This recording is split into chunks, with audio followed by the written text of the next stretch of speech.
Hello and welcome to another video and podcast from fantasyfootballscout.co.uk. My name is Joe and today I'm joined by David to discuss the release of the 2019-2020 season of fixtures. David, welcome. How are you? I'm very good, thanks. It's great that the fixtures are finally here. We can finally get our teeth sunk into some research and some preparation for the new season. But what I'm most excited about, more than the fixtures, is the fact that you're back after a few months. Tough time for yourself. So you've asked me how I am. Really, the important question is, Joe, how are you? Yes, well, I'm fine. No, thanks for asking. For those that don't know, I have been updating my Twitter a bit about what happened to me. But towards the end of April, I had a bleed on the brain, which caused a stroke, and I collapsed. And just a normal day, going about my business, and then just suddenly collapsed. And I was in hospital for 2 or 3 weeks. I couldn't walk for a couple of weeks, and I've been at home and gradually kind of building things up slowly. So anyone else out there who has had an injury perhaps and they've been in hospital for a period of time, they'll probably know similar to what I've been through, having to be a patient for a while. But one thing I have found was quite useful was listening to podcasts. I couldn't actually, in an FPL sense, so speaking about me and my health and my FPL management, I couldn't actually triple captain Mane when I wanted to because I couldn't see him properly. I couldn't see the button. It was all spinning too much for me. And just various things like that were quite tricky. So I was listening to podcasts a lot. And that was quite useful. And I've been told by other people who've been in hospital that podcasts and our podcasts are quite useful for people, and they're quite nice. Breaks up the monotony of hospital life. But yeah, today's a good day. Start of the FPL season, really, isn't it? Or is it? At the end of, I was just looking at, I think a good place to start is to the teams with the best fixtures early on, because this is where it really starts. This is where we start to think about the players that we like, really. So for you, looking at the first 4, maybe 6 fixtures, who do you think has the best fixtures? Who are the sort of teams that we should be targeting? Well, the most exciting thing for me, looking at the season ticker on the Fantasy Football Scout website, which should be working for most people now, I hope, is that we've noticed that Everton are top of the season ticker for the first 6 matches, I think it is, which personally excites me quite a lot, because in the closed season and during the off season, one of the teams that I've been talking up quite a lot was Everton, because the way they finished the last season was fantastic. I think it was 8 clean sheets in their last 11. Gylfi Sigurdsson had one of the best FPL seasons of his career, certainly better than his first season at Everton anyway. Pickford I especially like, because he seems quite capable of combining saves and clean sheets and a bit of bonus from his penalty saves as well. Luca Digne looked fantastic last season as well. Again, the one thing that we really liked about Digne was the fact that he was involved in set pieces. He takes some free kicks. He's got great creativity, got some goal threat. He pretty much just has it all. But the one thing we were concerned about was their defence. But in the last 11 matches, they looked fantastic at the back. They kept clean sheets against Arsenal at home, Chelsea at home, Man United at home. Some big teams in these home matches. So then, when they come in at the start of this new season, top of the fixture ticker with some really nice fixtures, then it's time to get excited, I think, about those particular players. So, they're starting away at Crystal Palace. Crystal Palace has not been particularly good at home in the last few months. So if that continues into the new season, I'd expect a positive result there. Home against Watford, it's another game that I think there could be a lot of goals in. Away at Aston Villa, newly promoted team, and a lot in flux as well for Aston Villa. It's hard to really know exactly what Villa team to expect, so I think potentially a good result there as well. Home against Wolves, who I think could struggle next year. They've got a balanced Europa League. We've got a small squad. Bournemouth away and Sheffield United at home. So those first 6 matches for Everton look really nice. And obviously, of course, really the key here is the price. Normally when we have, so I think last season Liverpool were quite high up at this stage, and a lot of expensive players. How are we going to fit them all in? I think you could triple up on Everton, for example, and it wouldn't really take away much of your budget. To see a team where we think the players are probably going to be mid-price in each category, very, very exciting for me. Everton, for me, are probably the one I'm most excited about. What about you, Joe? Who stands out for yourself? I totally agree. I looked at that, and I looked at the sea of blue fixtures for Everton, and I did think about my regrets of last season, the season just gone. And one of those was around my there was double game weeks coming up, and second wild card, and Everton were not in my thoughts. Yet, as you said, they were racking up those clean sheets as well. Sigurdsson, Richarlison, Luca Dean. Actually, a cheap alternative could be Coleman as well. So these are all players I'm looking at. So three of those, obviously. One of Sigurdsson as well is. I think he surprised a lot of us as well. We know he has the pedigree in FPL and the Sky game as well. All fantasy formats, Sigurdsson is good, but I think last season he surprised us by being very good indeed. I like the look of those as well. I mean, looking at the fixtures as well, the other thing I'm really noticing is Liverpool and Man City, because I think they're very high up, first 4, first 6 fixtures really. So for example, Liverpool, Norwich first, great opening fixture. Norwich at home, Southampton, Arsenal, Burnley, and then it gets it gets a bit tricky. But then Man City, they got West Ham, Spurs, Bournemouth and Brighton. Brighton at home as well. That's really good. And the reason I flagged those up, because I think they're quite good for, and as they were for a lot of last season, good for rotating captaincy. So if you've got one of Aguero, Sterling, one of Salah, Mane, rotating them for the captaincy, it's just nice and easy. I mean, you can try and make things complicated, but these are all proven players there, and I like the idea of captaining one of those for the first 4, maybe 6 game weeks. Anything else that you notice for in terms of good fixtures? Yeah, I mean, obviously, Liverpool, Man City are, right up there. They're not top of the season ticker, but the fixtures, they're the type of team that don't really need to be top of the season ticker, really, to excite us. A lot of people already talking about triple up on both. I think it's probably a bit too soon to suggest that we should do that, because obviously we are still waiting on some prices, which we imagine will have gone up. So Mane, for example, you'd expect to be a lot closer to Salah's price than he was last year. The defenders at Liverpool, the same, we're probably going to be around 7 million mark. Sterling could be at least 12 million, maybe 12.5, something like that. So there's 2 particular stats I'd like to sort of just mention on Liverpool. The first is, I have just for the whole summer just been kind of urging caution on, do we want to double up on the Liverpool defence? And, I still think I don't want to do that. I still think, because I think I probably just want one defender. Interesting particular stat that, I'm going to talk about the flat track bully feature that a lot of people have been enjoying in the last few. A helpful tool when doing some research for this. So in 12 games against Liverpool's first 8 opponents from this season, from last season, because also excluding the newly promoted teams, they only kept 3 clean sheets in those matches. So that's Southampton, you've got Arsenal, Burnley, Newcastle, Chelsea, Leicester, some of those teams, obviously excluding Norwich from that. And one of the, so actually doubling up on the Liverpool defence for matches where they didn't do particularly, not necessarily the right way to go. Offensively, I think they'll still be fine, but of course you've still got to think about the fact that, are we really going to be able to get Salah and Mane in our squads this year? Maybe this year is going to be the year of Firmino, where he offers an alternative to one of those two. Flicking across to Man City, it's more exciting for me, Man City's fixtures, I think. Obviously Liverpool's fixtures are great, and of course that Norwich game, the first game of the season, definitely worth talking about for the captaincy, but for Man City's stretch of matches, a great stat that we've pulled out on Sterling in basically, if you look at his first 11 fixtures for this season, and you take away Norwich and Aston Villa, because obviously we don't have data on them from last season in the Premier League, so Sterling racked up 20 attacking returns against the 9 opponents that he faced last season. That he's going to face in the first 11 goals, 9 assists. That's huge. That's massive. And crucially, this is the most exciting.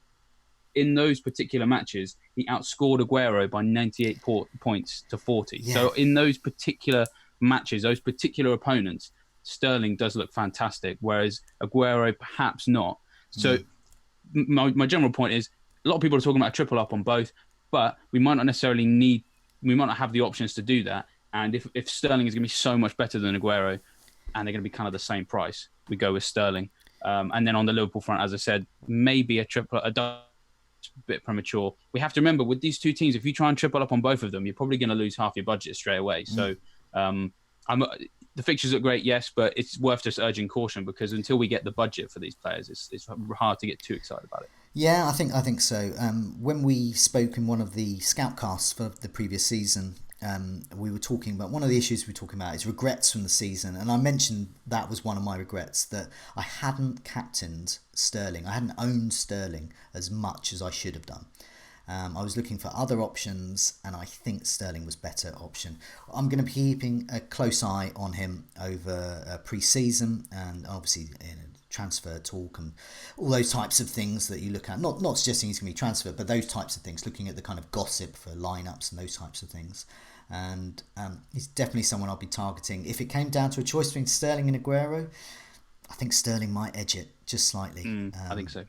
But yeah, there's other teams. Another team I really like the look of is Bournemouth. Absolutely, they look great. And they look great because now they have fantastic fixtures. Sheffield United, Villa. They've got a tricky one with Man City. Then they've got Leicester, Everton and Southampton. And I think these are good fixtures. But the reason I flagged them up is because of talking about newly promoted teams. So I'm going to act under the assumption. So you said we didn't have the data for those teams for last season in the Premier League. Of course, because they weren't there in the Premier League last season. So we're talking about Norwich, Sheffield United and Aston Villa. But I'm going to act under the assumption that they're going to get thrashed a lot, basically. So apologies there, Norwich, Sheffield United and Villa fans. So Norwich have got Liverpool and they've got Chelsea in their first four. Sheffield United have Bournemouth. So we mentioned Bournemouth there. And then Aston Villa also have Bournemouth as well. So we've got Bournemouth looking really good, targeting those newly promoted sides. And here's a tricky fixture as well with Aston Villa as well. Now they've got Spurs, their first game. So that immediately I start to think, perhaps Spurs could be quite good. But then I'm starting to think about the Spurs, the reality of Spurs. And the reality is, will Kane be fit? Will Kane be captainable in exactly you said it? I know it's slightly a myth about August, because he has performed. He's done it now. He's done it now.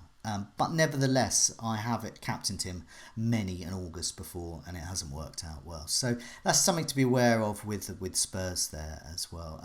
Just before we look at teams with bad early fixtures, was there anything else you wanted to mention about the good ones? I suppose we should also just make mention of Brighton, because obviously they're in the season ticker. They're quite high up. Fixtures look nice, which means that a lot of people will probably go in on the likes of Gross and Murray and possibly Dunk or Duffy. Again, I'm probably going to sound like a massive party pooper because I feel that's all I've done so far is just urge caution. But, we've got a piece on our website we did about 2 weeks ago, I think it was, about the impact that the new manager, Graham Potter, will have on the team there. And it would appear that we have earned ourselves in the Premier League a new version of Pep Guardiola. Graham Potter fancies himself as a bargain version of Guardiola, constantly changing the team, constantly changing formation, rotating people in and out. Whether he'll have the options to do another thing, but as he's a manager who likes to rotate a lot, the fixtures, it could sting a few people in the early weeks. Pre-season will tell us a lot about who his favoured players are. But again, it's more just a wait and see on Brighton. Fixtures look nice, but let's see how they get on in pre-season and see whether Potter continues to rotate quite often, during those summer fixtures. Yes, as a Brighton fan, I'm very interested to see how he does with the new side. But, however, from an FPL point of view, I would say the rotation is something FPL managers have had to adjust to anyway when it comes to Brighton. Last season, Gross would maybe start. He would maybe get 45 minutes. So Pascal Gross was a good option the previous season, not so last season. And it goes on like that, really. They've still got an ageing striker who's going to be promoted from the youth. Will Murray be rotated more? You would think he would be, but he might not be. He might not play at all. Lots and lots of unknowns. So yeah, you're right. You're right to be a party pooper on that one and to urge caution.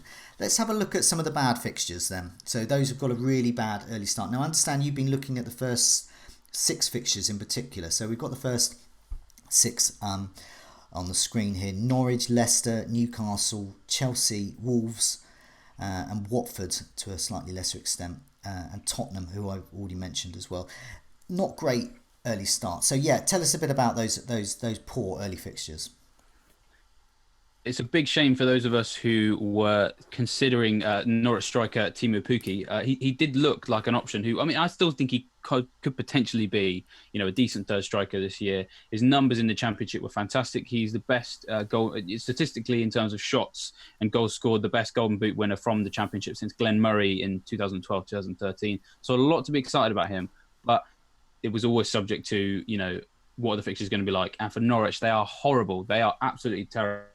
We've already talked about the fact that they're away at Liverpool on the opening night. I mean, that's about as hard as it gets. I mean, it's awful, isn't it? Man City away could arguably be, I don't want to say easier, but the thing with Man City away is that if you just stick everyone behind the ball, they're just going to camp on your halfway line. The game won't be in their half at all. But you go to Liverpool and for me, it's a different type of game. Like they're going to be at you a lot more and exploiting space, whereas Man City are more patient. So I just think that's the worst possible start for a team like. Not only is it just difficult for anyone, their defensive record in the Championship was pretty poor, considering, they won the league, but they were like 8th for clean sheets. Like 7 teams kept more clean sheets than them, including I think like Stoke, who came like 17th or something. They conceded 57 goals. They conceded ironically more goals at home than they did away. But basically, they played very attacking style football. Yeah. So this game is difficult for them because what do? They're not really the type of team that are going to sit back. They like to play possession. But they conceded a lot of goals from giving the ball away at the back quite a lot. And anyone who watched that Huddersfield game, when we all had sort of triple captains on our Liverpool players, know that Liverpool still like to press from the front. I could see that game being a 4-5-0, and that's not being. I don't want to pay any disrespect to Norwich, but that is going to be tough. And a lot of people have looked at their attacking fullbacks. No way. Don't go in on those Norwich fullbacks for the start of the season, because Liverpool away, that's going to be tough. Game week 3, Chelsea at home, that's going to be hard as well. And as I said, they conceded more last season they did away from it, and I think that was because they're on the front foot a lot more. They take more risks, leave more space, and potentially quite easy to counter on. So yeah, Chelsea at home, that's hard. Game week 5, Man City at home. Nobody scored more away goals last season than Man City. So those 3 games in the first 5 game weeks are horrible. I mean, the fans probably love it because, I mean, really, this is what they fought for promotion for, is to go and be in these big games. But for fantasy managers, don't touch them with a barge pole, because they're just really tough. I mean, interspersed within that, you've got Newcastle at home, Burnley away, maybe something on offer there, but really, it's the prices they're going to be. It's going to be hard to rotate. If you've got tough, I think Pukki's going to be 6.5. You don't really want to be benching him for 3 games of the first 6. So I think he is. I think he could end up being a bit of a Ryan Sessegnon, something like that. Just slightly overpriced because of those early fixtures and those. But I mean, when the fixtures get a bit easier, Yeah, but luckily we have those first 6 game weeks or so to decide. We can see how Norwich are faring. It's a good sort of test for them. It's a good test, and I do urge caution with promoted sides. Sometimes, like Wolves, they can do well and they can stay a really good source of FPL points for the rest of the season, but that's rare. They're mostly not very good. Leicester as well, seeing in that, but. Trouble is with Leicester. Now they've got Chelsea, Manchester United, and Tottenham in their first 6. But when Leicester have bad fixtures, I consider them good fixtures. Do you see it like that? Yeah, same here. Yeah, 100%. Yeah, absolutely. I've been doing this article for the site today. So Leicester, I'm more excited about them. I'm more excited about them now. I've seen that they're at this end of the season ticker. This is where you want Leicester to be.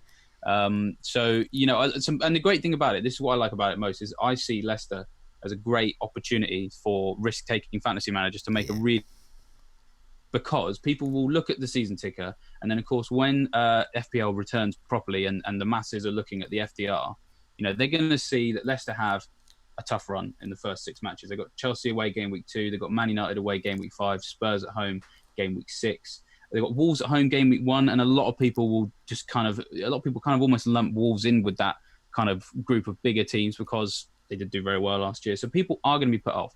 But yes, Jamie Vardy in these particular is especially fantastic. So if you look at his matches played against, so in the first 8, so the other thing we should just say, actually, they've got Liverpool away game week 8 as well. So for a long stretch, it's quite tough. If you take the 4 big 6 teams that Leicester are facing in the first 8 game weeks, and you look at Vardy's record against them in his entire time in the Premier League, he's had 34 appearances against those 4 teams and scored 19 goals. No one has even come close to that sort of record over. Liverpool, ironically, are actually his favourite from that. I think it's 7 goals in 8, although he hasn't scored any since Van Dijk turned up. So, maybe we shouldn't read too much into that. But yeah, in these types of fixtures, he's great. Leicester are fantastic. Brendan Rodgers has experience of being a big side manager. So if he's trying to turn Leicester into a team that can carry on challenging these big teams, he is definitely, he's the right man to do it. And then, of course, the other thing is within this, they've got some really nice fixtures too. So if you're excited, Leicester have also got Sheffield United and Bournemouth in game weeks 3 and 4. If you've got Vardy in your squad, you're definitely starting for games like that. So yeah, I mean, and so then if we look at the flat track bully feature again, I'm gonna bring that up again. If you go back over last season and you tick the opponents that he's going to face in the first 6 game weeks, so that's 5 opponents because obviously we don't have Sheffield United in 7 appearances against his first 6 opponents of 2019-20. And he was involved in 5 goals, 4 of his own, 1 assist. So that's 5 goals and 7 appearances against those teams. So every reason to believe that he can deliver on the promise that we saw from the end of last season. But like I said, crucially, people will be put off by him. So I think Vardy could be a fantastic differential at the start of the season. No, I think you're right there as well. Next on that ticker of bad fixtures is Newcastle. They're another team that has, on paper, 3 tough fixtures. But as you've said with Leicester, is a good fixture, is a bad fixture actually a good fixture? But with Newcastle, I think a bad fixture is a bad fixture. Definitely. They've got Arsenal, Tottenham and Liverpool. They're pretty bad. And I don't like the look of their so-called easy fixtures either. Norwich away, okay, that could be something. Watford at home, that looks quite tricky. And then Brighton as well. We don't know. Brighton are an unknown at the moment. So that could be easy. That could be quite tough. And Newcastle potentially an unknown as well. I mean, a lot of people kind of excited by this potential takeover, but it's taken a while to go through. I mean, and they get loads of money. Man City for ages couldn't compete at the top level because they just had a bunch of kind of great players on paper who couldn't gel. So Newcastle potentially an unknown as well. So yeah, every reason to avoid Newcastle, definitely. Yeah, there's a few other ones I've noted down here. This is more for looking at the first 4 fixtures, but Southampton, I don't like the look of their first 4 at all. Burnley and Brighton away, Liverpool and Manchester United home. That's not good. Newcastle, we've already mentioned there. Burnley, I don't like the look of at all. Southampton, hard to call, and then they've got Arsenal, Wolves, and then Liverpool. I mean, on paper, not good, but just tough to call. As you mentioned about Wolves as well. Wolves are in the Europa League now. How is that going to affect their early season? It does get better after that for Burnley, but yeah, there's a few problems there. Any before we look at some other issues further ahead at the fixtures, any other teams with bad fixtures coming up that we should be mentioning? Yeah, so I mean, some people are already getting a bit excited about Spurs. I mean, you've already mentioned Spurs. Spurs again for me are a team that I'd like to wait and see on. Yeah. And just to sort of drive that home. There's 2 things to look at, good and bad. The first is that their home fixtures actually look really, really nice. So I think Watford are the only team that finished in the top 10 last season who Spurs host the first sort of like 10 home matches. So between the start of the season and December 21st, they host 1 team from last season's top 10. So that looks really nice. But, you don't really want to be going in from the off. I mean, we've been looking at first 6 sort of so far. But if you just want to look at the first 4, a lot of people kind of generally play their wild card around game week 4 or 5. You look at Villa at home, okay, admittedly, very nice. Some people will captain a Spurs player in that game and make a good start. But then Man City away, very tough. Newcastle at home, not necessarily an easy one. They struggled against Newcastle at home last year because Newcastle know how to frustrate a top team away from home. And then game week 4 away at Arsenal, which, I mean, the North London derby is one of the hardest games to predict in Premier League football. So the first 4 for Spurs do look really tough. If we're already talking about strategy, I would imagine that I would have no Spurs players in my team for the first 4 game weeks. And then when we get into that stretch of really nice home games, and I maybe have played my wild card around game week 5 or 6, that's when I may, or, Dele Alli or Son or Lucas Moura, one of those players. So I would say definitely avoid Spurs to start with, wait and see, and you might be piling in on them 4 or 5 game weeks into the Yeah, I season. mean, looking at their fixtures as well, with Villa, then City, Newcastle, then Arsenal, it looks set up for rotation. But you don't want to be rotating those Spurs players because they're going to be the likes of Harry Kane. They're going to be like 11.5, 12 million, 30 million, whatever. And even Son and more, and all those other players that you've mentioned as well. They just you just want to play them week in, week out in blocks of good fixtures. You don't want rotation with them there. Looking further ahead, are there any other interesting kind of events or fixture blocks we should be aware of? Yeah, so obviously a lot of the stuff we're going to be talking about at the moment is going to be that early season stuff. But as you say, it definitely serves to be informed about what is to come. The first thing is, of course, that Liverpool have won the Champions League, so they're going to be involved in I think it's a World Club Cup. I think that's what it's World called. Cup. Yeah. I think that's December. Yeah. So, there's going to be a blank game week sort of around 22, 23, something like that. We'll have to sort of go through and match the dates up. But, yeah, we're going to have a blank game week, I would imagine, for Liverpool, possibly two. Basically, it's going to be hugely disruptive for them. It's going to be a competition that they're probably going to want to win. I mean, it's one of these things where I think that the only people who think it's prestigious are FIFA and whichever team won it the previous year. They'll give everything to it, be a lot of travelling. It's going to be disruptive. So we need to make sure that we're aware of that. And of course, a blank game week for them means that we should have a double game week for Liverpool for like the first time in about 3 years. So that will be quite exciting because they haven't done that well in the Cups in the last 2 seasons. So they've been great in blank in game weeks when they've kept their fixture, but they haven't really had an opportunity to triple captain a Salah or a Mane in a double game week. So after that, or maybe double game week for Liverpool coming up. The other thing, a new thing for the Premier League this season, it's kind of been mentioned before, but it's been fleshed out now in the fixtures. We're going to get our first mid-season player break. So it's slightly different to the way that they do it in Germany. I think they do it, and some of the other European leagues, and they just give everyone, even us in the media, get like 2 weeks off. But unfortunately, for those of us who are fans and for those of us who are in the media and going to be completely burnt out by this point, we don't get a break. Only the players do, because what they're doing, I think it's around the game week 26-27 mark. It's in February, where they've got 10 matches that they're going to split across 2 weekends. So you've basically got 10 teams get the first weekend off and the other 10 teams play. And then the following weekend is vice versa. One set of teams have got the week off before play a game, and those who didn't have the week off, don't have a game, etc. So we're a little bit uncertain about how this is going to affect FPL, because the game week numbers have the fixture list that's on the Premier League website lists these all kind of in like the 10 fixtures that are kind of all grouped together, and it's like these are going to be split. So my suspicion is they will probably be one game week, because that's probably the easiest way to do it. But we have no idea at this point. They could turn around when they launch the game, and you can click through all the game weeks. It could be 2 blank game weeks in a row, and we might end up with 39 game weeks. I don't know. We'll have to see. They're the 2 options. My suspicion is for like it would be a bit easier. But yeah, Premier League haven't really confirmed what it means for fantasy yet, but it is just worth being aware of, because whichever way they play that could maybe change chip strategy, could change your transfer strategy, could even change your wildcard strategy. So definitely worth staying on top of that, and we'll try and give you as much information as we can when the game launches as well. So yeah, 2 big things there different from last season. Yeah, they're definitely similar to what I've marked down as well. Definitely that Liverpool World Cup club competition involvement, very important. December 2019, that's going to take place. We have had double game weeks around that time before. It could happen again. I know Spurs had a double game week during that winter period a season or 2 ago. It can happen. One thing I was quite interested in was this February break as well. It could be it's around game week 26-27.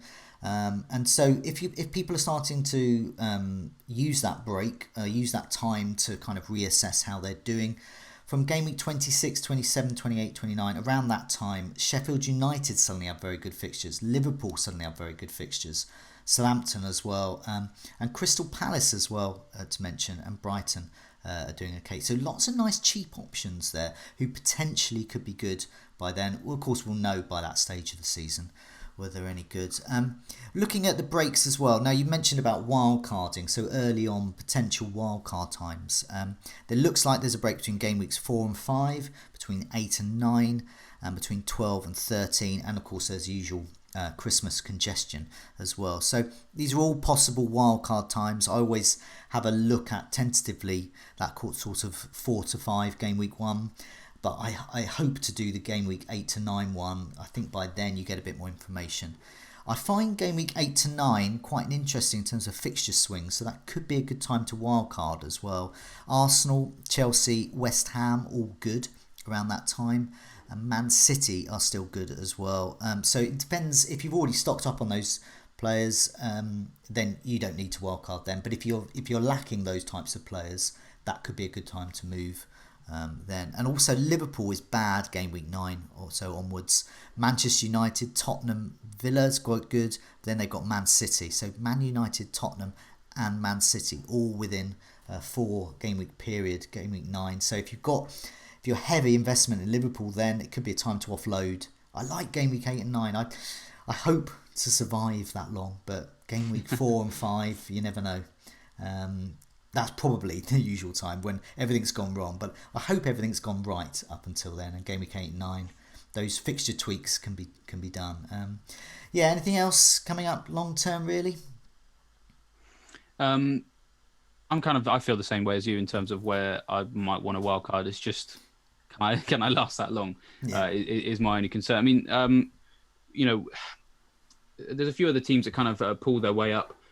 West Ham are a team we haven't really talked about a great deal, but their fixtures get quite nice once you start getting up to, if you look at the first 12 rather than the first 6, and Man City get better and better, and Chelsea do as well. So a few teams to worth sort of jotting down, to have at the back long-term planning is, I think Chelsea, West Ham, probably worth considering as well.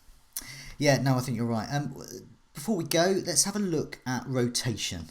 So this is quite tricky because we've only just seen the fixtures, so we're having to have a look at which teams are good at rotating.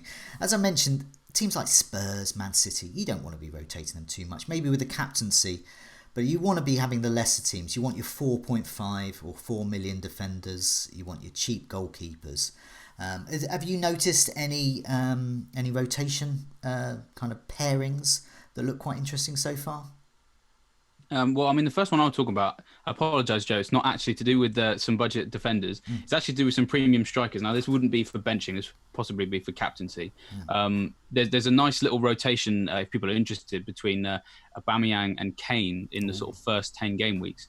Be a bit left field, I do appreciate, because obviously Aubameyang's still going to be quite expensive and you might not players as you might want, but it's just worth noting. If you go onto the season ticker and you compare Spurs and Arsenal, you can get yourself a nice little run of Villa at home for Spurs, and Burnley at home for Arsenal, Newcastle at home for Spurs.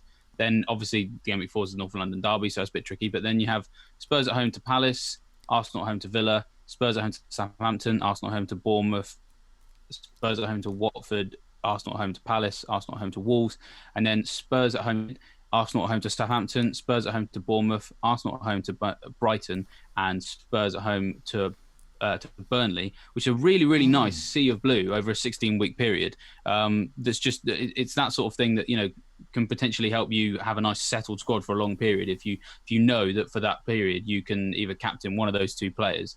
You sort of already mentioned it, perhaps maybe with Liverpool, Man City, but there's definitely some other options that we can rotate around. And of course, there's some cheap players in those teams. A lot of those matches, clean sheet potential for some of those teams. Perhaps Arsenal were actually not too bad at keeping clean sheets against these rubbish teams in home matches last season. So maybe there's something there as well. So sorry to not bring you a budget rotation, but I thought I'd chip in with a bit of a premium one. No, that's fine. That is quite interesting. Of course, you've essentially got to carry either Kane or Aubameyang within the bad fixtures. Kane, yeah, of course, I'm okay with that. Aubameyang less keen after seeing him in bad fixtures last season. I wasn't too keen on that. But here's one I looked at, Brighton and Bournemouth early on. So this is for those that perhaps wildcarding a bit earlier as well. But if you want to start with a good cheap defensive pairing, either in goal or defenders, Brighton and Bournemouth, you get Sheffield United, West Ham, Southampton, then you've got Leicester, which is the only tricky one really, then Burnley, Southampton, or Newcastle away, so you can take your pick for those ones, and then West Ham. So you've got really nice bunch of fixtures there. I'd be tempted if we can get some clarity on the Bournemouth goalkeeper situation. Ryan and a Bournemouth goalkeeper could be interesting. A Bournemouth Nice, yeah.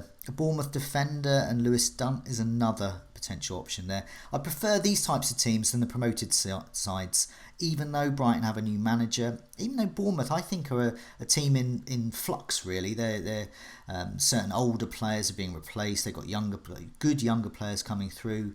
But I like the fact that they've got Premier League experience as well, and I prefer to put my trust in those cheap players rather than those at Norwich or Villa, for example. Definitely. Until I can see what they're doing. I just want to give a shout out to a Fantasy Football Scout regular commentator, Portsmouth Bubblejet, excellently named. He's called.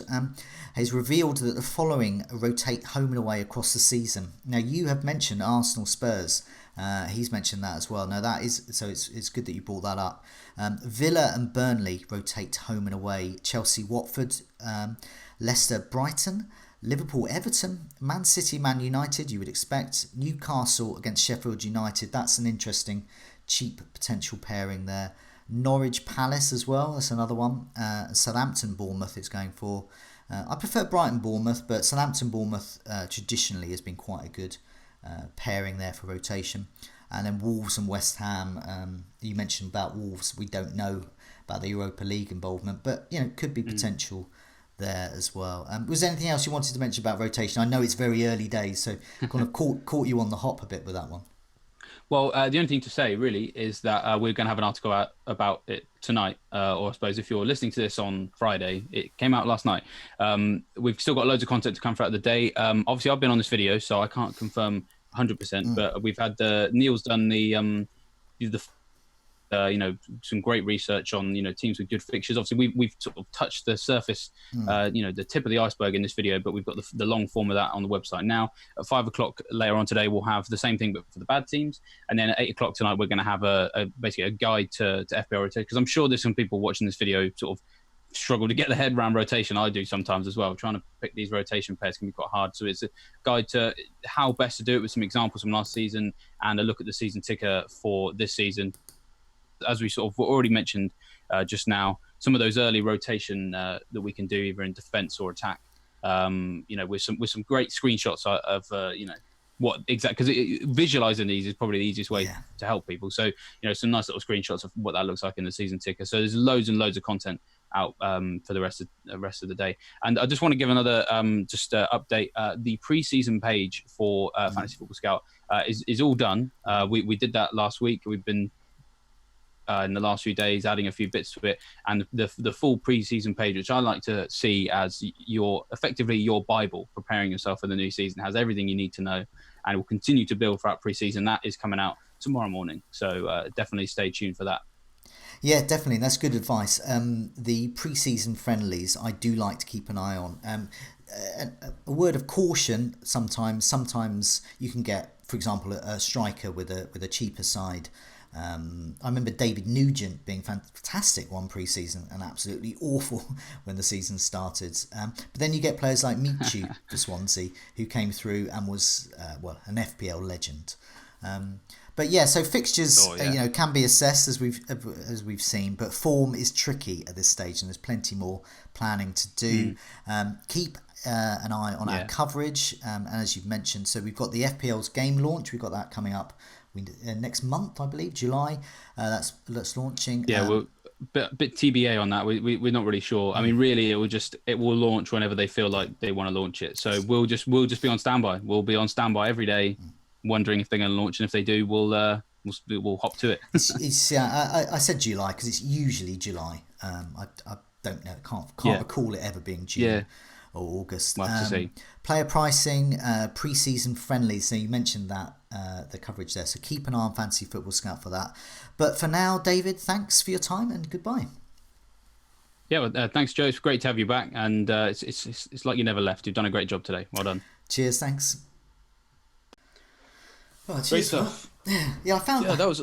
Yeah, cheers for that. I found the hardest thing was just the fact that because I haven't really worked for 5 weeks. Yeah. So it's just like getting used to doing the videos again. It's quite handy, really. Yeah, no, it's great. It's great to have you. I mean, it's saved us so much time. We've had loads of content that we've been doing both on social and on the website, but not having to plan this video. And Oh yeah. oh really? Oh, okay. Apparently we're still on it. Oh,